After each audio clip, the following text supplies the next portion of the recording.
Hi everyone, I'm April and you're watching the Tangled Cat Speaks, and this is episode number 12. Got quite a few things to show you today. I had a kind of a busy week, and today I did something extra special. So let's get right into it. So I can't remember if I showed you the completed first sock that I'm doing for the Brown Baggy Knit Sock Club. So this is the sock. It's kind of hard to see in this fold where the cables are. I don't have sock blockers. I've never blocked a sock ever. You know, I kind of knit them and I just start wearing them. Sometimes I keep thinking I should get one, at least just so that I can show you all better on the show, but that would really be the only reason I got a sock blocker. But anyway, here are my cables, and those are on one side of the foot. And there are my 4-leaf clovers. And again, I did add those also within both sides of the gusset there. So it's all done, and I did get my second sock started. So I'm just now starting with the cables, and I'm just about to where I need to start placing my first clovers. And if you notice, I am doing this opposite. So on this sock, the cable was on this side and the clovers are here, and it's going to be reversed onto this sock. And there's my little stitch marker, or my progress keeper. It's a tiny itty bitty button. It's not going to focus.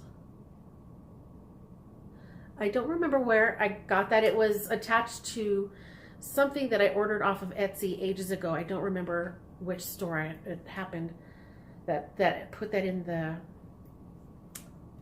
package, but I love it. It's just super cute. So speaking of Etsy, I'm probably gonna be kind of scattered over right now because I'm a little jittery on coffee. I'll explain in a minute. So speaking of Etsy, I did go back on. I showed you all a while back, I got some DPN cozies. I just dropped one. What the heck? I didn't have it snapped. See what happens? Some sheep, and I had another one with some cats playing on it. And I think I mentioned at the time that Megan over at Retold Yarns on Etsy had another DPN cozy that had coffee mugs all over it, or not coffee mugs, different types of coffee pots. And so I ended up going back and getting that because it's super pretty. I think this is adorable. Different types of mugs and pots, and I think there's a French press on there. Absolutely adorable. Adorable. Love it. But while I was on there, I decided I'm going to scan through some of her bigger bags. And I've never gotten a bigger bag from her, and I'm so pleased that I found this bag. Right now it's stuffed with a shawl that I'm working on. But this is covered in a map of Westeros from Game of Thrones. Oh my gosh. I love it. And it's a very thick lined bag. It feels like there may be something in between there, but I'm not a sewer, so I don't, or sewist.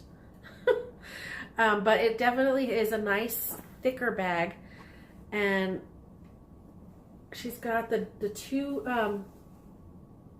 cords, looks like heavy rope,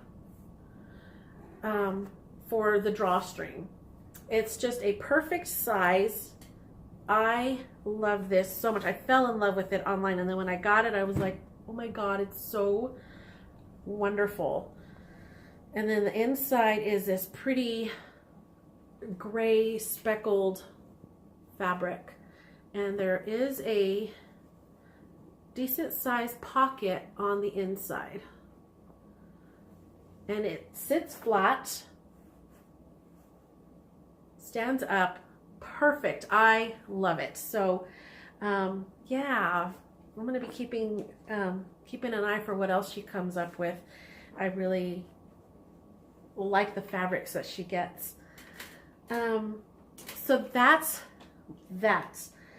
I know I'm all over the place, but I mentioned the coffee when this morning. The reason why I'm a little bit jittery and a little bit frazzled is because my daughter took me this morning to the Coffee and Chocolate Fest in Albuquerque.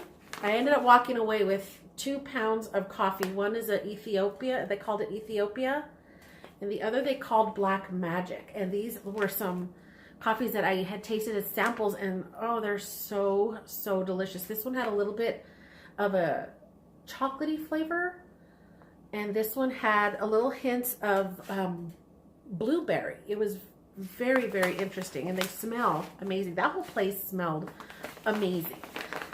Very enjoyable. So I walked away with that, and there was, it was just a big pavilion filled with all these different vendors, most of them local. It was amazing.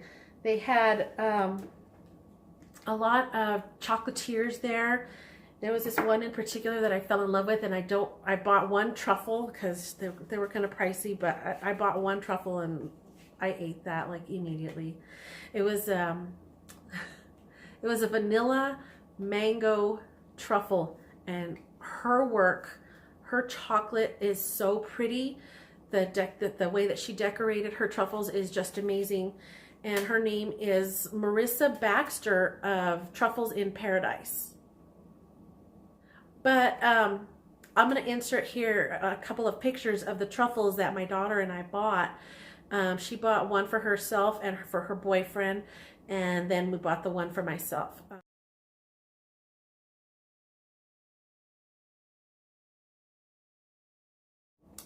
I ate mine right away.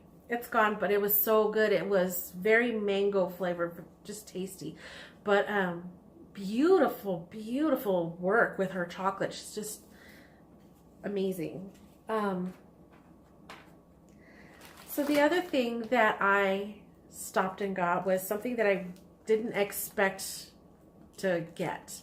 They had a few cheese vendors there, and I am not a fan of goat cheese. Really, really not. It's too I don't know the terms for, cheese, but it was just a little too rich or something. I just didn't care for the flavor. It's too strong. But I saw this and I didn't know what was in it, other than I didn't know what the cheese was called, but it's lemon, lavender, white chocolate, chèvre, I don't know. I'm now assuming that chèvre is French for goat, because looking at the ingredients, it's goat cheese, but it's sweet. This is a very sweet cheese spread. Lemon, lavender hints all over the place. Oh my God, and it smells amazing. They were giving out little spoons for samples, and it was so delicious. I didn't even ask what kind of cheese it was. I was just like, I'm buying that. So I need to get some, I'm thinking something like wheat thin, something salty and hearty to go with this sweet cheese. But it wasn't until later I looked and I saw that was goat milk, and I'm like, oh, okay, well, I guess I like it in this form, but regular goat cheese I'm not a big fan of. But I was super happy to find this because I love anything lavender, and lately lemon lavender is a big thing, and I'm digging that. So super excited about it. One of the other vendors, actually quite a few of the vendors, had chili and spicy, sweet spicy stuff and chocolate spicy. So what I got was this other one. This is out of New Mexico. This was a Santa Fe, New Mexico vendor called Prairie Time, and this is a chocolate habanero fudge sauce. Heaven. Again, I tasted a little sample, and it's just a creamy sauce. Oh my God. Oh, it smells so good. Put this on, could you imagine on ice cream? It's so fudgy and chocolatey, and it's just, again, it's got that hint of heat right at the end. And it's not like, you know, your face is gonna fall off kind of heat. But the habanero is really yummy in this. And I could just imagine putting this over some ice cream. Like the cold and the sweet of the ice cream, and then you get that little spice in the back. Oh my gosh. And I had even had a sample of one of these coffees here. I was still carrying my sample, sipping on it, and I put the rest of the chocolate from my little sample stick and I stirred it into my coffee. Oh my God, it was best. Oh, it was so good. Coffee, chocolate, habanero mix. Oh, it was amazing. I was having such a blast there. Everything smelled good. Everybody was so nice, and just some amazing creations there. One of the other things that I got, this is a different place. This is out of Jemez Springs, New Mexico. And these are all really close to where I live. This is the chili jammin' stuff. It's called Strawbanero because it's a strawberry jam with a kick of habanero again. And this is really, really sweet, just like you expect a strawberry jam to be. But it's got that little kick of heat right at the back. And oh my gosh, it was so amazing. Could you imagine a sundae with these two? Throw some bananas in there. Got a little bit of hot fudge and a little bit of strawberry jam all over your ice cream. Oh my God. Oh, this is what I'm having. I've decided that's not just dessert, that's dinner tonight. And then I found this.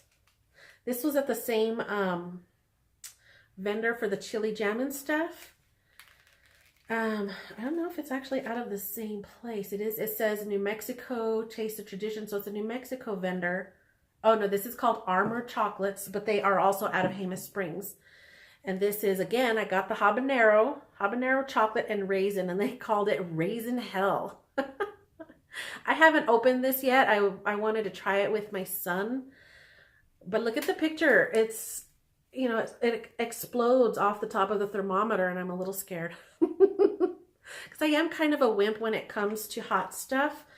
So far, the fudge and the strawberry jam just had that little hint of heat in the, you know, at the back of it. So I don't know, this picture kind of scares me.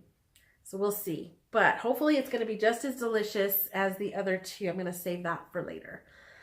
And then, of course, I had to stop at a New Mexican tradition. There's a woman down in Old Town Albuquerque called the Candy Lady. And she's a local landmark. Like, you can't come into Albuquerque and not visit the Candy Lady. So what I got from her, these hard candies are flavored with the local New Mexico red and green chilies. So again, it's going to be sweet with that spice taste to it. And the red and green chili, I think I've mentioned these before whenever I talked a while back about the beef jerky flavored with it. It's a local green chili that is just something pretty local here to New Mexico. So a New Mexican tradition right here, had to go visit the Candy Lady. And while I was there, I had to pick up, because, you know, Breaking Bad was awesome. I loved that show. And she did the candies. She did the Breaking Bad candies. Oh, I walked away with some crystals. Super cute. Super cute. It's just rock candy. But I thought it was adorable, so I got some. Yay! That was pretty much all my haul that I got over there at the Chocolate and Coffee Fest. There was so many things there. There was another vendor, and I kind of ran out of money. But there was another vendor that had ice cream. And they had one that was a rose cardamom latte, is what they called it. I smelled that one. I didn't taste it. I smelled it and it was very, very fragrant. My daughter tried it. She said it was very delicious. And I tried their beet ginger ice cream. I've never had a beet in my life. I've never had anything related to beets, but I like ginger. So I went ahead and I tried this beet ginger ice cream and it was really yummy. It was not sweet at all. He explained that he didn't add any outside sugar. The sweetness came from the beets themselves. So it was a very light sweetness. It almost tasted a little bit like a sorbet, but it was definitely a full-blown ice cream. But I loved it, but I just didn't have enough, you know, because I went crazy with everything. I just didn't have quite enough money to get that. Plus, I was afraid that wasn't sure how long we were going to be wandering around there, and I didn't want to be carrying ice cream around. But it was very yummy. It was really, really fun just seeing all of the different vendors and trying all of the different samples. And they had red and green chili infused olive oil, and they drizzled it over some popcorn. Oh my gosh, it was so amazing. That whole place was just filled with all the smells and the scents, and it was fun. We had a good time. My daughter and her boyfriend and myself, we went and we just had a really, really good time. So that's what I did today. So I'm still like coming down off of the little caffeine, chocolate, sugar buzz.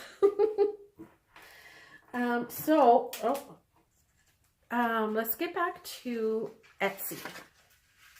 Sorry, I know I'm all over the place right now, but I went on Etsy the other day and I stopped at a little shop called Terra Firma because I was looking for stitch markers or progress keepers.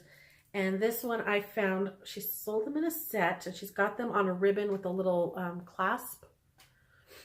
But they're a little set of these little angels. I don't know why my phone is not focusing today. I don't know. But there's the little angel. They're all the top beads are different colors. So it's like I got a rainbow of angels. Super cute. So these were from Terra Firma on Etsy, and I believe she's out of Texas. So very cute. So now I got some more danglies to put on my projects. I didn't get a whole lot done on my Garden of Allah shawl that I've been doing this month for the Delicious Death group, and we're reading Destination Unknown. I haven't really worked a whole lot on that this week. I think I got maybe 2 rows done, but I'm not even going to bother pulling that one out. But I am going to pull out the one that I can't pronounce, Saint Genol or whatever, on the Pandia Jewels hand spun. And I did get this much done this week, and I am loving it. It's growing so fast, and it's just so adorable. I love the colors. It's totally southwesterny, you know, and it's going to be warm. This hand spun is bouncy, and it's squishy, and it's thick, and it's going to feel nice. This pattern is interesting though, because every few rows she comes up with a different stitch, like a different pattern. So there's some drop stitches there, and we're doing something up here. She called it a bamboo stitch, so we'll see how that kind of turns out. As soon as you get tired of one pattern, she's switching it up and you're moved on to something new. So you're not going to get bored with this pattern at all, and I'm having a good time with it. So I got that done, and my ball is starting to collapse in on itself because it finally, I finally have started using quite a bit of it. We'll see how, I hope I have enough to finish this shawl, but I think that pattern is pretty simple to modify at the end, to just stop whenever I need to.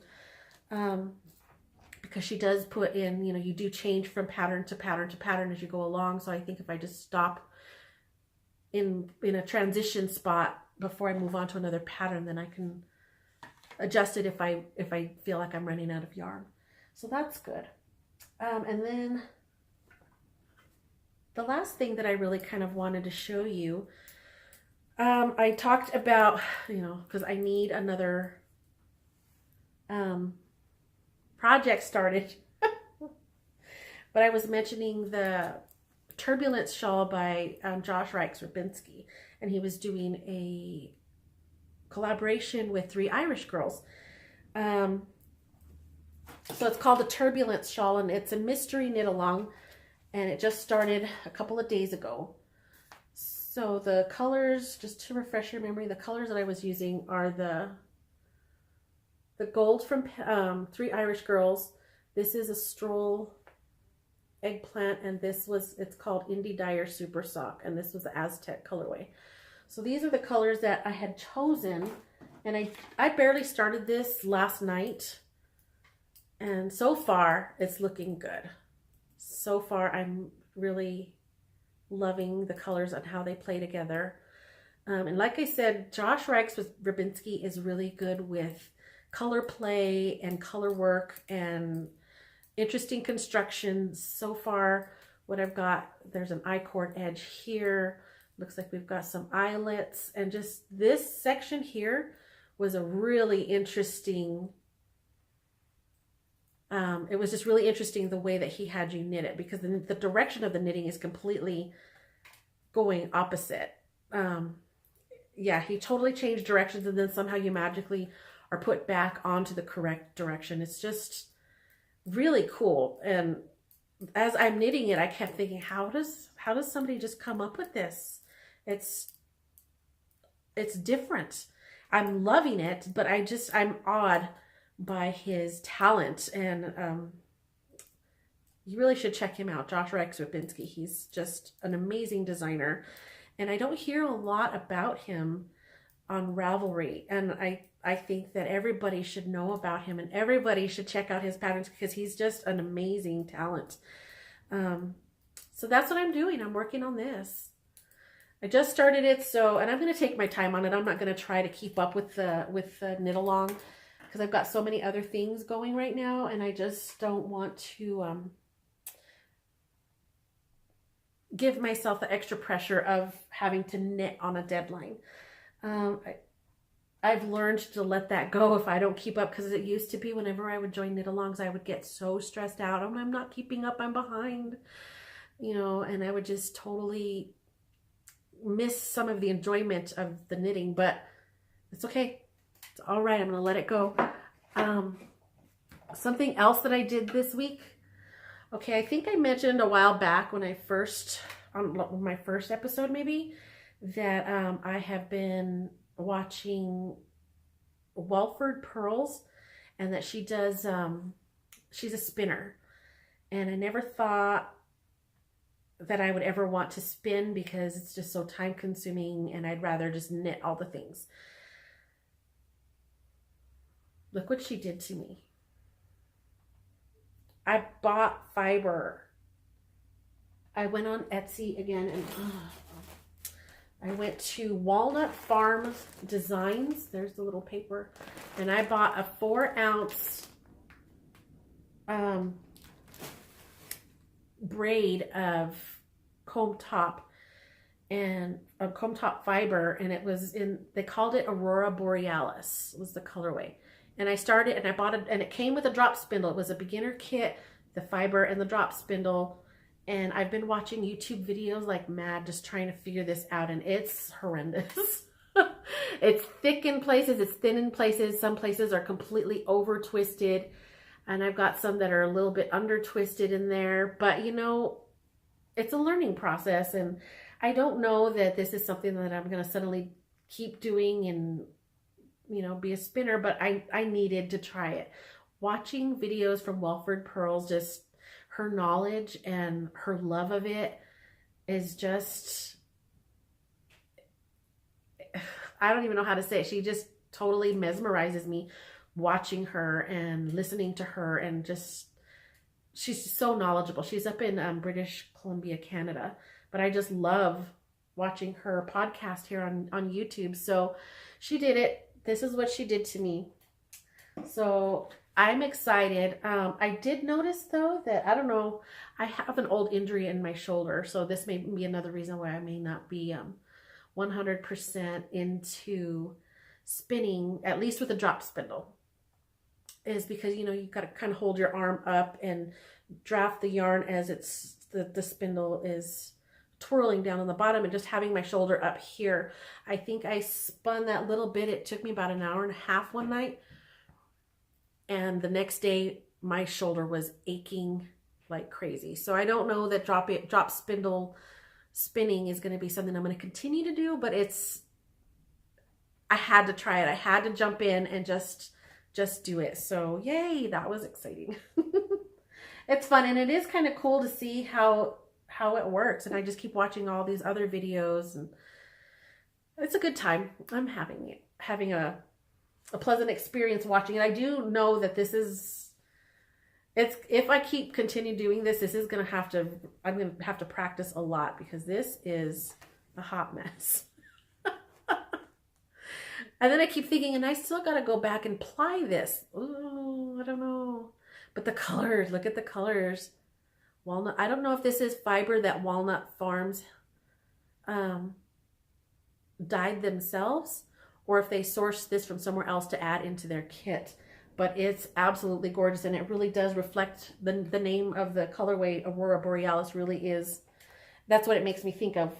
Why, Aggie? Why? I'm sorry, my cat was trying to chew on my fiber.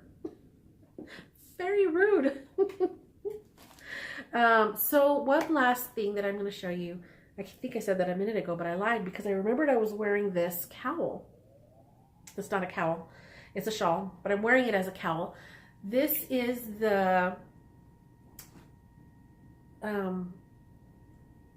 Kindness MCal shawl by Jayla Spiro.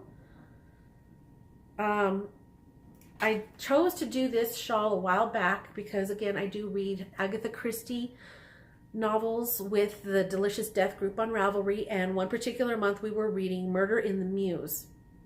And I'm going to insert a few pictures here in a bit, because this particular yarn was custom dyed for me by Play at Life Fibers on Etsy. When I got the book, the cover, the sky in the background was kind of an ombre effect, and it was white at the bottom, and it progressively went to a lighter blue all the way up to a darker blue and almost black at the top. And the first thing I thought of, because I'm a knitter, I thought that looks like an upside down shawl. It looked like an upside down crescent shawl, and it had these little hash marks all the way, you know, wherever each color change was, and it made me think of eyelets. So that's why I went with this. And it looks, you know, if it were the picture, it was kind of like this in the back of the background of the front cover of the book. So I chose it, and I asked, I went to Play It Life Fibers because I had already bought some of her gradients before. Super soft. It's an MCN. She calls it, I think she calls it Skinny Scrumpet, or just Scrumpet. I can't remember, but it's a light fingering MCN. Oh, and it's just, it feels wonderful. So I had already bought some of that, and I was looking through. She's got a list of colorways, of her standard colorways, and you can pick that and order it, and she'll dye it for you. But she didn't have a color that I wanted. There was one that was close, but I couldn't tell from the computer monitor if it was grays or if it was blues. So I messaged her and I asked her, I need a blue, a cream to blue gradient, but I'm not sure before I buy this, what is this color? Is it gray or blue? And she confirmed it was gray. And then we got to emailing back and forth about what I was using the gradient for, and that it was related to a book. And she was so sweet. She was super nice. And she had me send her a picture of the book cover, and then she responded back with several different palettes. And it was kind of like when you go into a paint store and you see all of the little cards with the different colors just kind of in order. that's what she emailed me back a couple of different choices, and it looked like those painter's cards. And I chose one that was as similar as I could imagine to what was on the book cover. And this is what she dyed up. And it goes from a beautiful cream to this light blue, and the blue progressively gets darker, and then there's just a hint of black at the bottom. And I chose, the pattern didn't come with beads, but I added some very subtle, very dark blue cobalt beads. And it's really, you can't really see them. Normally when I do beads, I like to have like a contrasting color so that they pop. I always figure if I'm gonna put beads on, well, then they better show. That's a lot of work, and for them to just kind of be subtle. So, but in this particular case, this is the one of the only time that I did a subtle color of bead. But I love this pattern. Jayla Spyro did an amazing job. The pattern was easy to understand, and look at that lace. It's so pretty. I love this so much. But I thought I would mention it just because she was so nice in working with me, and at no extra charge she dyed up this custom colorway for me. So Play It Life Fibers on Etsy. Go check her out. She's got some beautiful stuff. But that's really about all I have today. Just a little bit of fun, a lot of color, a lot of goodies. I hope that you all have a wonderful week and that the rest of your day is beautiful. And I will see you next time. Bye.